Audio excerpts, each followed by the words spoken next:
예레미야서 29장 11절부터 14절에는 다음같이 지적되어 있습니다. 나 여호와가 말하노라. 너희를 향한 나의 생각은 내가 아나니 재앙이 아니라 곧 평안이요 너희 장래에 소망을 주려 하는 생각이라. 너희는 내게 부르짖으며 와서 내게 기도하면 내가 너희를 들을 것이요 너희가 전심으로 나를 찾고 찾으면 나를 만나리라. 나 여호와가 말하노라.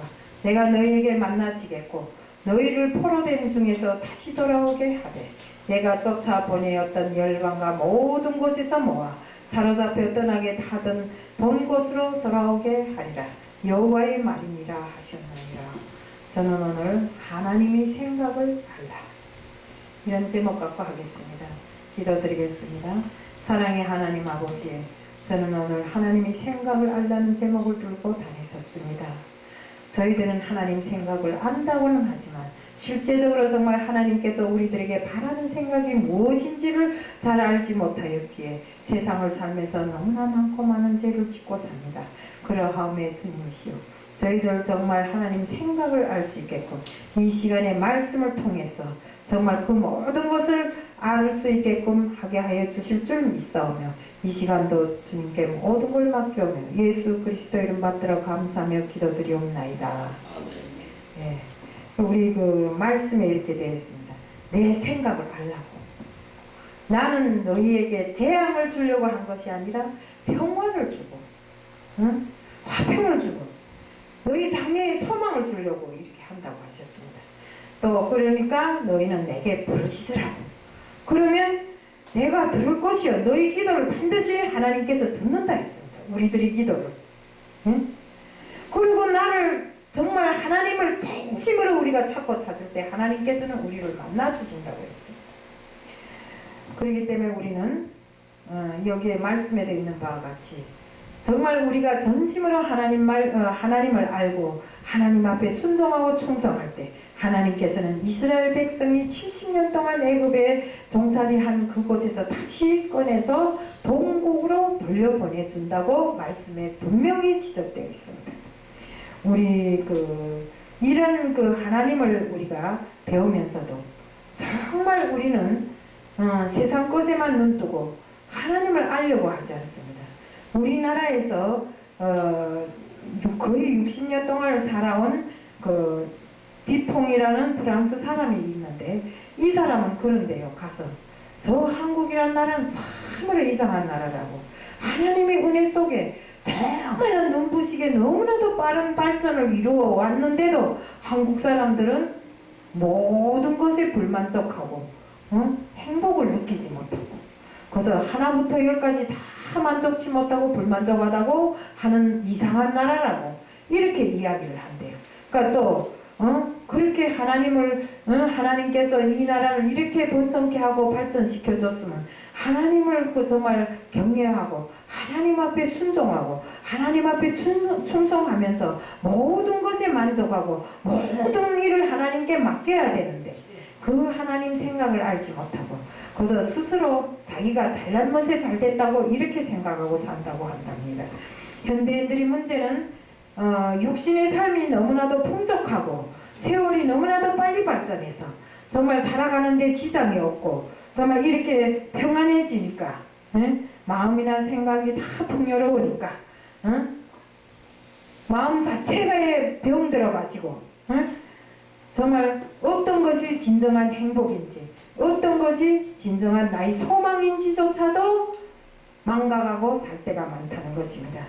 육신적인 것에 늘상 치우쳐 살다 보니까 영적인 것에 덜 관심하고 영적으로 우리가 믿는 사람이라고 하면서도 믿는다는 것은 허울에 불과하고 우리 육신에 치우쳐서 살아가는 데만 근심하다 보니까 정말 하나님께서 우리에게 주시는 복을 제대로 받아 먹지 못할 때가 너무나 많더라 이럽니다.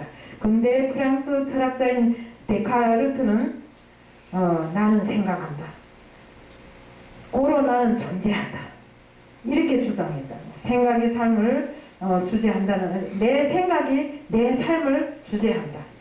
그러니까 우리 저쪽 위에 사람들이 말하듯이 내 운명의 주인은 내 자신이고 내 운명을 개척하는 힘도 내 자신에게 있다는 그 말과 똑같은 소리입니다. 어떻게 내 운명을 내가 개척할 수 있어요? 절대로 개척 안 되더라고요.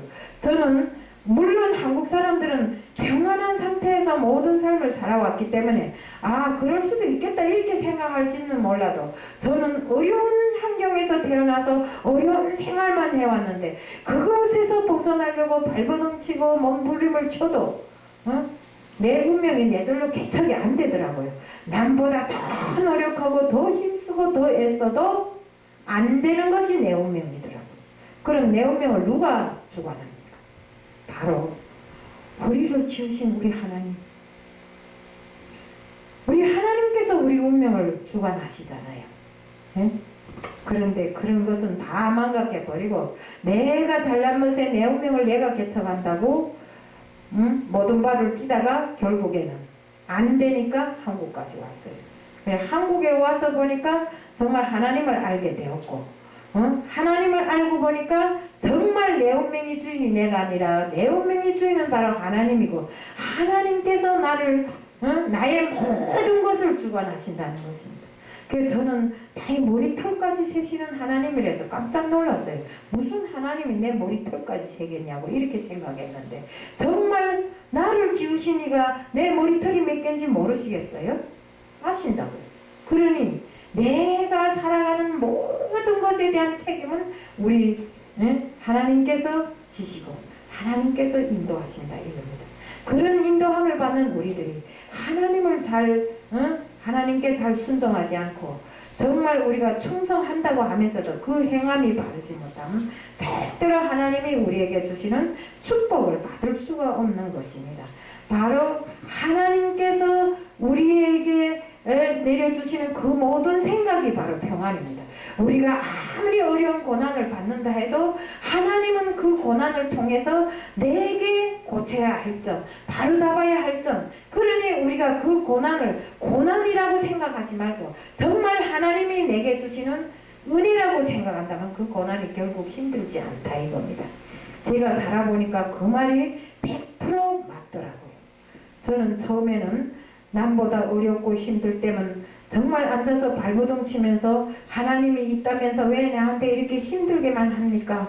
그리고 하나님이 있으면 이 세상 모든 것을 지었다면요. 그럼 내내다 풍성하게 주고 풍성하게 해줘야 될 거 아닌가? 근데 풍성하게 해준 걸 내가 제대로 하나님이 뜻대로 안 쓰니까 다 빼들어 가더라고요. 그러니까 우리는 하나님이 생각이면 바로 우리 평안이라는 것. 그러니까 그 하나님이 생각을 알지 못하고 우리가 우리 뜻대로 살려고만 하니까 결국에는 우리 마음에 평안이 없는 것입니다.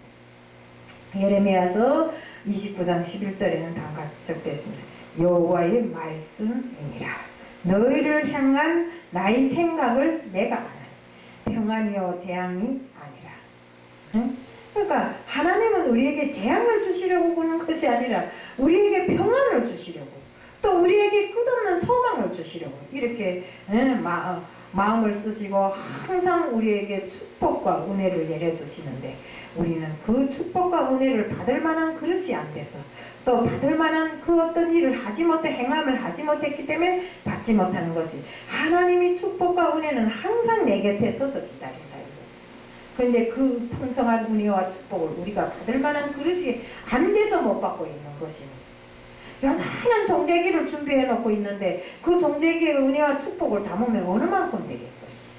우리는 정말 하나님이 들어쓰시는 큰 도구로 큰 그릇으로 자신을 준비하지 않으면 그 축복과 은혜를 다 받아들일 수 없다는 것입니다.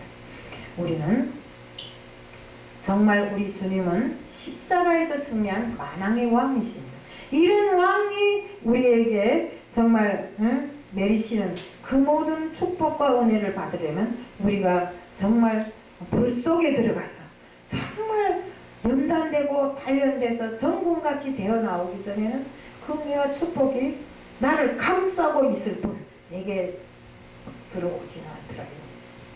그래서 우리는 정말 하나님이 우리에게 주시는 이 모든 평안에 대해서 우리는 받들고 받아들이기 위해서 노력하고 애쓰고 분투하는 사람들이 다 돼야 되는 것입니다.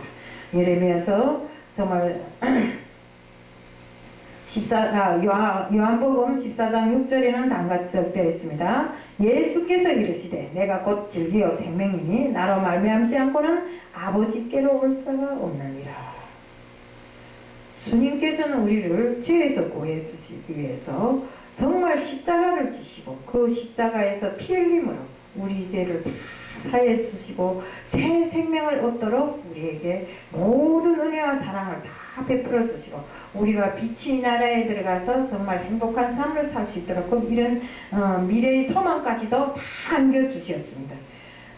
이 세상이 아무리 어둡고 타락으로 들어간다 해도 빛이 나라에선 우리는 정말 어둠이 없고 오로지 주님의 그 은혜 속에 그 밝은 빛 속에 행복만 평안만 있을 뿐이라는 것입니다. 우리에게 주시는 하나님의 생각은 우리가 기도로서 열어야 되고 받아들여야 돼요. 이렇게 해야 됩니다. 하나님께서 뭐이라 했습니까? 두드리라. 그러면 열릴 것이요. 찾으라. 그러면 찾을 것이요. 네? 그리고 간구하라 했어요. 그럼 주신다고 했어요. 근데 우리가 제대로 간구하지도 않고 제대로 두드리지도 않고 제대로 찾지도 않는데 하나님이 우리한테 뭘 하나 우리에게 주겠냐 이겁니다. 하나님이 우리를 지으실 때는 우리를 통해서 찬송을 받으시고 영광을 받으시기 위해서 지었는데 우리가 패악하고 타락해서 정말 이 세상에 살면서 이 세상의 모든 그 패륜과 패악에 젖어 살고 있는데 한 번도 하나님을 찾지도 않고 하나님 앞에 제대로 순종하고 충성하지도 않는데 하나님이 나에게 너 이거 가져라 저거 가져라 주지는 않는다 이겁니다. 우리는 하나님 앞에 전심을 다해서 기도하는 자가 되어야 되고 하나님 앞에 정말 간구하는 자가 되어야 됩니다. 어떤 일이 있어도 기도로서 풀고 어떤 일이 있어도 정말 우리는 간구함으로 얻을 것을 얻어야 된다는 것입니다. 이렇게 하나님께서는 말씀에 그랬잖아요. 나를 전심으로 찾는 자에게는 내가 너희를 만나준다고 했습니다. 전심으로 찾지 않는데 만나주겠냐 이겁니다. 제가 정말 살면서 지금까지 지내온 바에 의하면 기도는 땅에 떨어진 적이 한마디도 땅에 떨어지지 않고 그대로 이루어지더라고요. 그래서 어려움이 생기면 기도하는 이유가 거기에 있는 것입니다. 그래서 우리는 정말 기도를 통해서 정말 우리가 만나고 싶은 하나님을 만나야 되고 하나님과의 교제 속에서 우리 영을 더 넓히고 정말 우리가 하나님과 늘상 교제하는 삶을 삶으로 인해서 정말 세상 것보다 영적인 세계에서 우리가 하나님과 동행하는 이런 삶을 살아야 된다 이겁니다. 우리 정말 여기 한 가지 예를 들어본다면 헬렌 켈러 여사는 어릴 때부터 열병으로 인해서 눈을 잃었고 또 귀도 듣지 못하고 입도 입에 그 병이 나갔고 말을 못했대요. 그런데 정말 어떤 그 목사님이 간으로 인해서 계속 하나님의 말씀을 어떤 방법으로 이 보청기를 끼고 듣고 이렇게 함으로 해서 그때로부터 하나님의 말씀으로 인해서 영적인 눈을 뜨고 영적인 귀가 열리고 영적인 입이 열려서 정말로 좀 하나님을 사모하는 사람이 되고 자기에게 있는 전부를 다 정말 장애인들을 위해서 바치는 이런 사람이 되었고 또 후에는 눈도 열리고 귀도 열리고 입도 열려서 정말 그가 어느 큰 회사의 기업인이 되어갔고 정말 거기서 얻어지는 수익이 전부를 장애인들을 위해서 바치는 정말 하나님의 뜻으로 사는 이런 사람이 되었다는 것입니다. 그래서 우리도 기도를 통해서 하나님을 만나고 기도를 통해서 하나님과 동행하는 삶을 살고 늘상 앉으면 기도, 서면 기도, 누워서도 기도. 우리가 기도를 딱 이 성전 강대상에 서서 하라는 법은 없어요. 기도는 어떤 장소에도 불문하고 그 닥친 환경에 따라서 기도는 할 수 있어요. 그래서 제가 어제 우리 목사님 앞에서 간증도 간단히 했지만 옛날에 정말 북한에 살 때 나는 북한에 한번 잡혀가서 올 때 참말로 이 귀가 딱 여기다가 양쪽에 고무막에 막아놓은 것 같아. 하나도 안 들리더라고요. 그런데 어려움에 처했을 때 영무 온구만까지 그렇게 하나님을 부르고 싶었는데도 안 불러지던 하나님이 그 순간에 하나님 하고 이 소리가 밖으로 튀어나오니까 순간에 이 고무막에 막혔던 게 뻥 하고 뚫어져 나가는 것처럼 뻥 하는 소리가 나는 것처럼 하더니 상대방의 말이 들리는 겁니다. 그래서 제가 살아났습니다. 이처럼 정말 하나님은 어려운 순간에 어떤 장소에 있어서 기도를 하든지 간에 그 환경을 아시는 하나님께서는 그 자리에서 어려움을 피하게 해주시대요. 네, 그러니까 우리는 항상 기도하는 사람, 입을 열어서 주님의 하나님의 그 말씀을 전하는 사람, 언제나 같이 주님과 교통하는 사람, 이런 사람이 되어서 정말 하나님이 생각을 알아야 우리가 전해도 전하고 내가 행해도 행할 거 아닙니까? 그러니까 우리는 항상 언제 어디서나 하나님의 생각을 알고 행하는 우리들 모두가 되자는 것을 말씀드리면서 오늘 말씀을 마칩니다. 이상입니다.